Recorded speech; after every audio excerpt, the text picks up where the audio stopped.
Pat just told a funny joke. What was it? Was it a kid or a kid? Did you get it? Because a baby goat's called a kid.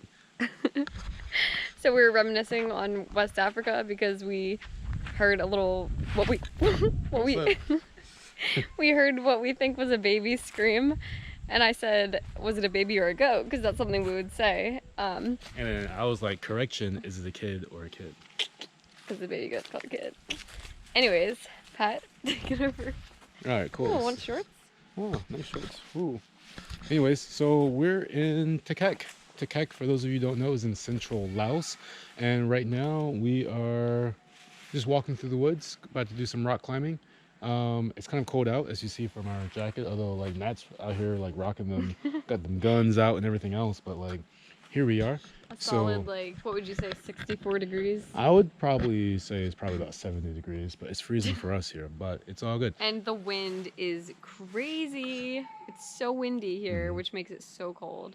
So let's walk across this little, yeah, to show you guys where we are real quick, I'm gonna give you a quick like spin about everything that we're looking at right now. So go, yes, yes, yes. Oh yeah, we're about to walk across the bridge, and now here we are. We have a very special topic for you today. Nat, it's all you. Today we're talking about moving back to America because Pat and I have both been abroad for quite some time now, and I don't know if you can see this. It's so fun walking across this little river here. But yeah, we are soon moving back to America, and we want to talk about how we feel about that. Or how we don't feel about that, more importantly. But no, it's about that time. I think whenever you're living abroad, whenever you're doing something like a passion project or something you're really interested in, I think at some point reality sets in. There are like what we call real world responsibilities and obligations that must be taken care of. And I think in this particular situation, those real world obligations are like being closer to family, being closer to like loved ones, like friends as well. And so we decided to make that move and go back to America. And now the question is, where in America do we go? Oh, limbo. That is the question. We're in the process of figuring it out right now. Pat is working a new job based around DC. And Nat is, what's she doing? Pat, what's Nat doing? Oh, I mean, trying to decide between any number of job offers right now. Like, like, does she want to do business development? Does she want to be a communications guru? Continue being my sugar mama with the YouTube thing, making this bank.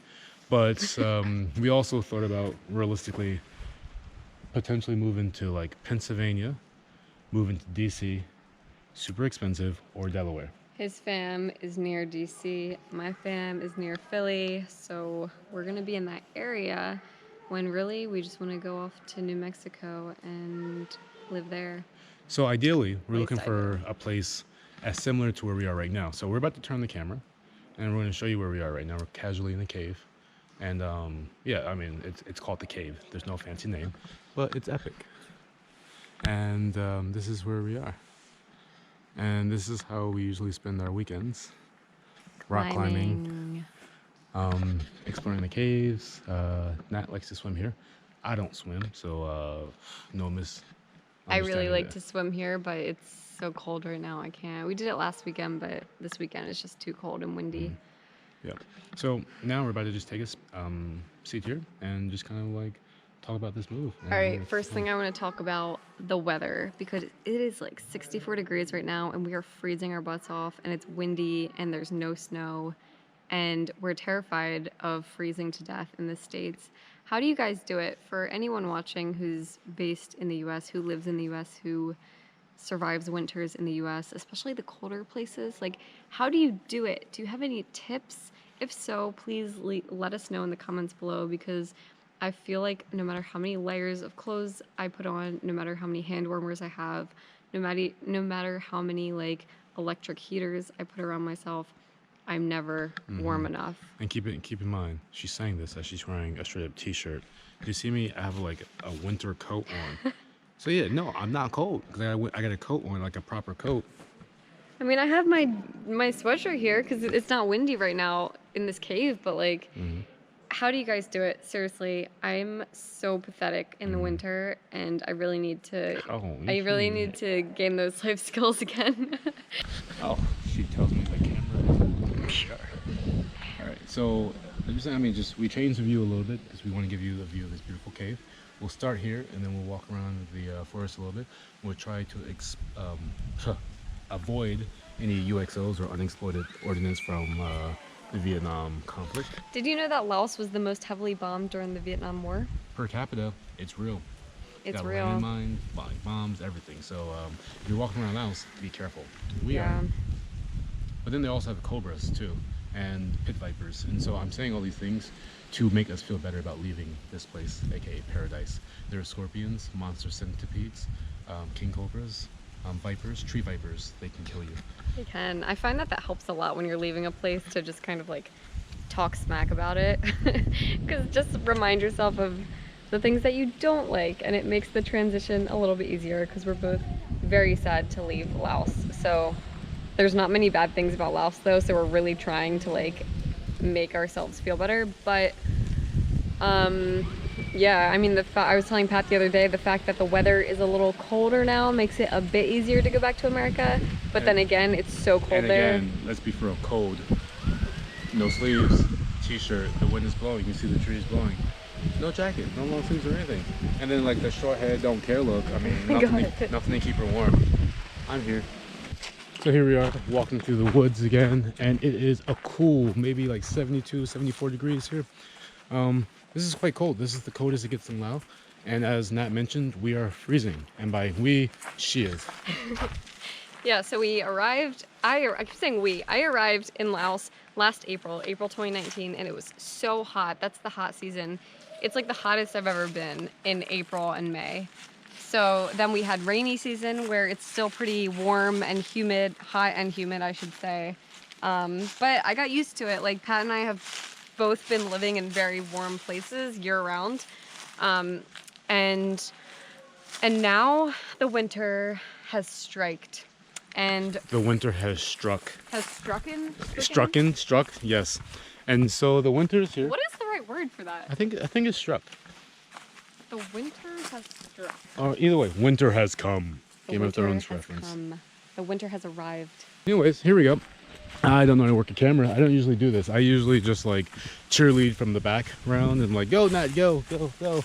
But we decided to take this opportunity to talk about moving back to America and kind of what that means Yeah. from like a cultural standpoint, but also kind of like financially, but also why we're doing it. Laos has been incredible on like all ways. I mean, Let's just talk a little bit about the reasons we love Laos and Southeast Asia and how it compares to other places we've lived abroad, because the first thing that comes to my mind is the $5 massages.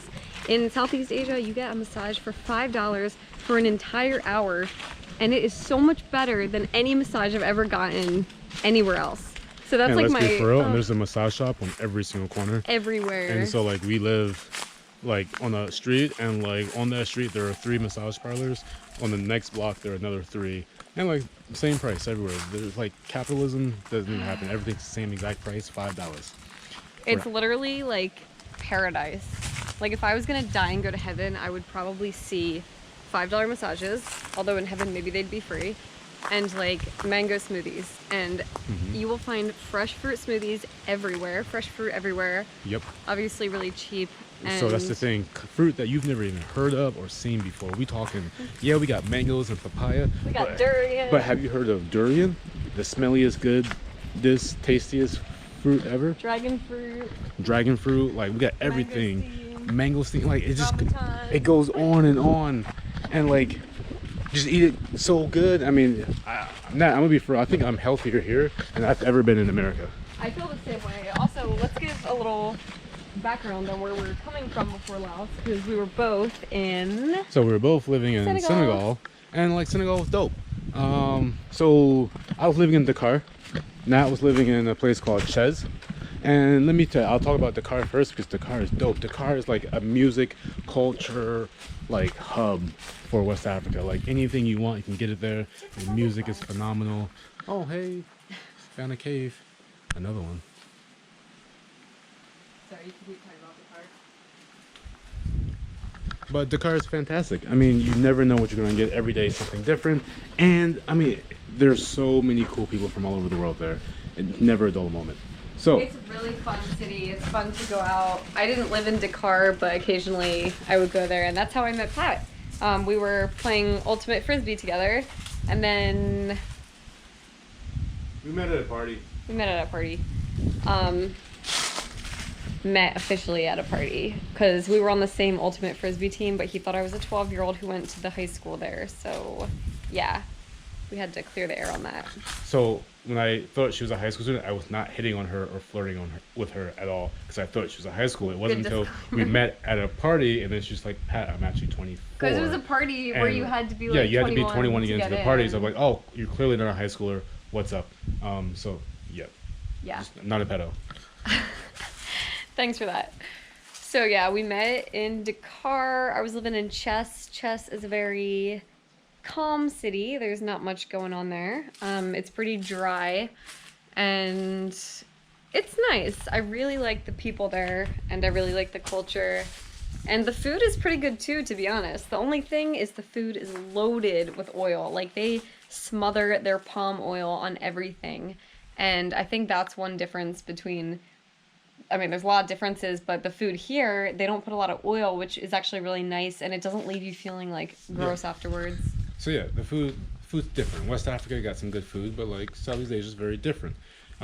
Before that, Nat lived in like San Francisco. She was doing the Bay life, like that Bay lifestyle. She worked for Google and Facebook. She was all over the place. Yeah, yeah. But now she's like climbing mountains and stuff like that. Turn around. Oh hey, what's up? San Francisco, expensive, as you know, but yeah, it's very difficult to live if you're on an unpaid internship like I was. However, if you get very unique part-time jobs, that sounded weird, then you can make it work and you can struggle. That's actually the real way that Nat and I met. She was working one of those unusual part-time jobs. And... Kidding. But yeah, shall we continue walking? Yeah. And so before that, I lived in India for a bit. I lived in Burkina Faso for a bit and bounced around. Pimping all over the world. Pimping all over the world. But not, and then Nat was in Ghana, she was in Tanzania, she was in America for a bit. I mean, and so we've both been living just and moving more or less nonstop. And so now we find ourselves having to say, you know, we're going to live in one place, not in a foreign country, a place where we actually speak the language, where we actually more or less should understand the way things are and should work. We spoke French in Senegal. But somehow moving back to this supposedly comfortable place is still like stress, like inducing, and like it's provoking all kinds of like stress and anxiety for us. Because we're like, how the heck are we going to afford our like appetite for $5 hour-long massages? How are we ever going to survive in America with this appetite? Yeah, we sound so spoiled because we are. Seriously though, like this lifestyle here is so nice, and I think the biggest things that are like stressing us about moving back to America, for me, affording it, because it's very expensive and you need a very high salary just to have like a comfortable living, just to be able to pay rent, transportation, food, healthcare, all that stuff. It's so expensive. Pat and I even did the calculations when I was in Laos. I was trying to calculate if I had a job in DC, would I be saving more than if I was living in Laos doing my like teaching jobs? And based on like the cost of living, we found out it was actually, I was saving more money by living in Laos. However, there are a lot of advantages to being based in America. The biggest one is being closer to our friends and families. So we're very excited about that. But other than like the affordability of living in America, for me, a big thing is the food too. Like, you know, it's really hard to eat healthy in America. And I know that sounds like an excuse, but like when I was there last, it just seemed like it's like the norm is just to eat like a lot of sandwiches and bready things and fried things and processed food, and that stuff just makes me feel like crap. Whereas here, we're just so used to going to like restaurants and going to markets and... Wait. Do you see this? This is a good leaf right here. We just go to the forest, grab leaves off the trees, and we eat it. Welcome to Laos. He threw it on the ground. I didn't throw it, I ate it.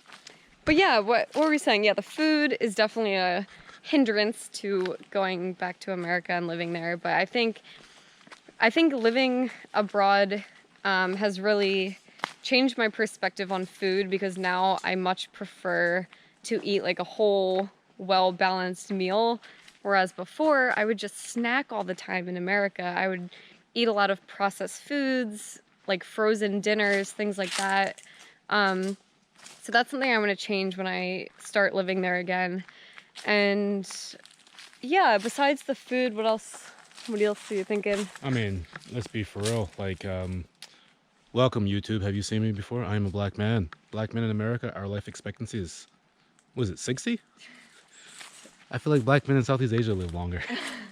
There's 3 of us. We all know each other. That is true, actually. There's Darnell, there's Samuel, and then there's me. Patrick is great. No, but for real. I mean, just like the life change. I mean, living abroad, you get treated like royalty in a lot of different ways. Like, people are a lot more respectful. People are polite. I don't have to worry about being shot by the police. I see the police and I like smile. I wave at them. They wave back at me. It's great. So that's one thing that I'm personally kind of anxious for about living in America, and something that like makes me sleep at night. I was talking to my mom. Mom's like, "Oh, look, there's another shooting in Hawaii. I think it was like at Pearl Harbor or something like that." And I'm just like, shootings? Like, she goes, "Yeah, but it's still better than where you live in Laos." I'm like, I can't even think of the last time I like even heard like a car backfire. Like, there hasn't been a shooting in Laos in like forever. She's like, "But it's still safer." I'm like, there's no one shooting at me.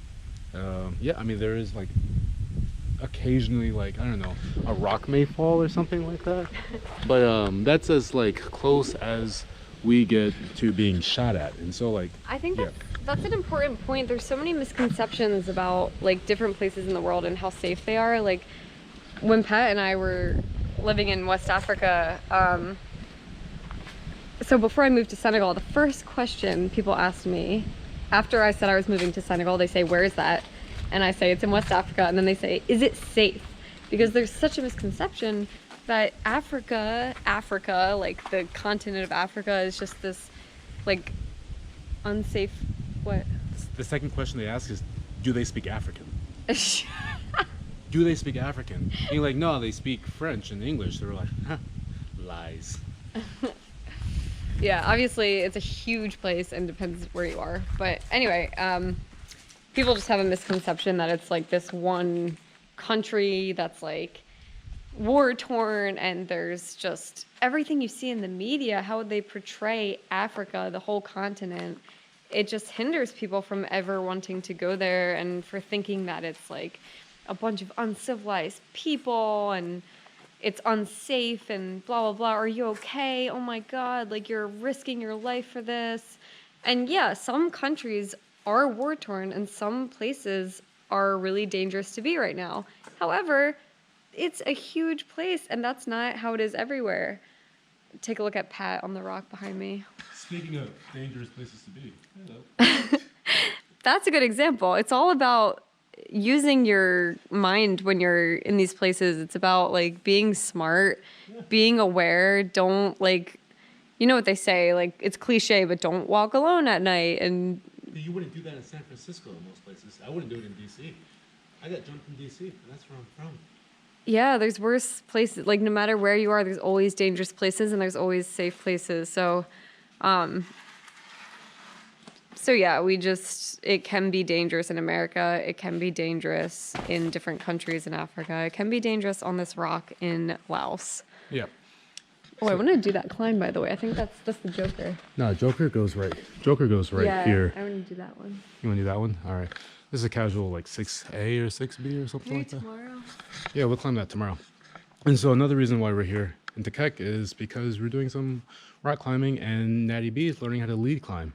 And so for those of you who don't know, lead climbing is when you don't have a top rope. So usually when you go to a gym or you're climbing, someone more advanced than you will set up a top rope and then you just kind of climb and you follow the tracks. When you're lead climbing, you're setting the top You're rope, and setting so it. she's ready to like get set. I'm ready. But also look at those elbows from like last week. We did some practice last week, and like, can you see that? Yeah, she got beat up. She beat the hell out of this rock, and like I felt bad for the rock after that climb. But anyways, that's what we do. So other things that are stressful about America, just change, right? Stress, change, like they go hand in hand, right? A change is going to cause a stress, and a change requires us to kind of look at ourselves and look at how we fit into whatever culture or society that we're going into. So for me personally, after living abroad for so long, I forget how just easy American life is. Like I'm just like I don't have to speak a foreign language and remember how to count to like Yeah. 500 in Lao right now. Oh great, yeah, I'll take the Big Mac with fries and yeah, super size me, why not? But Yeah. it costs me $10, but it's just so easy. So I always have a mental breakdown when I go to America. So I'm just like, life is so easy. It's so great. And it It's almost feels almost boring. like too easy. Like, I think just to get like meta for a second, I almost think that the reason it's so comfortable is contributing to people being unsatisfied and unfulfilled and feeling like their lives don't have meaning. At least that's how I feel a lot of times, especially when I'm in America. Because when you're not like, yeah, you can have a job, but when you're not like doing something truly fulfilling, your life starts to lose meaning. And yeah, the places we've lived, the little things like not having a washer and having to wash your clothes and dry them on the line, or like biking everywhere. That's what we've been doing here in Laos, and obviously you can do that in America as well. But where I live, I don't do that. I don't have a bike. I don't bike everywhere. So it's just like really everything gets really comfortable, and I feel like I'm out of shape. I feel like I'm eating bad. I feel like it's a lot of extra effort to feel good. And I think it's good that we recognize that though, because it's something to work on. So going back to America, I definitely want to start biking more, going to the gym more, just trying to get outside as much as possible, even though it's freezing. Um, and just trying to be intentional about living in a way that doesn't make me feel too comfortable and too stagnant. And so, I mean, that's about like life being too easy or too difficult in some cases. Something that's it's just nice, as Nat mentioned. Life is a challenge, and I think life should be a challenge. If life is too easy, we kind of feel like it has no meaning. It's kind of like that saying that like anything worthwhile is a struggle, or something along those lines. Like, oh, if it's not worth the struggle, you don't have to work hard for it, then it might not be worth it. It's kind of true. And I think that's what we've come to realize when every day feels like a success because you did something challenging, whether it was going to find a dry cleaner in Laos and have your suit dry cleaned. Yeah, I did that. Or Ooh. trying to buy a house in Senegal when you didn't speak the language. That's how I learned French very quickly when I was in Senegal, trying to deal with like realtors and trying to buy a house. And it's just like I felt so fulfilled there because every day I was learning something new, because every day I was practicing French and I was, getting accustomed to living there. And so, speaking of difficult things, this looks like a tough rock to climb. I think we'll do it tomorrow. That looks fun. What, say that again for the camera. That looks what? Fun. That looks fun. This looks fun. Hi, Mom. I That's promise White you. Wall. Yeah, I promise you we're safe here in Laos. Not doing anything crazy. So here we are at the end of our little hike. And kind of in conclusion, we just wanted to say that, yeah, Laos has been great. We're excited to be coming home. It's kind of bittersweet because we feel like we're giving up a lot, but we also know that we're gaining a lot in the process.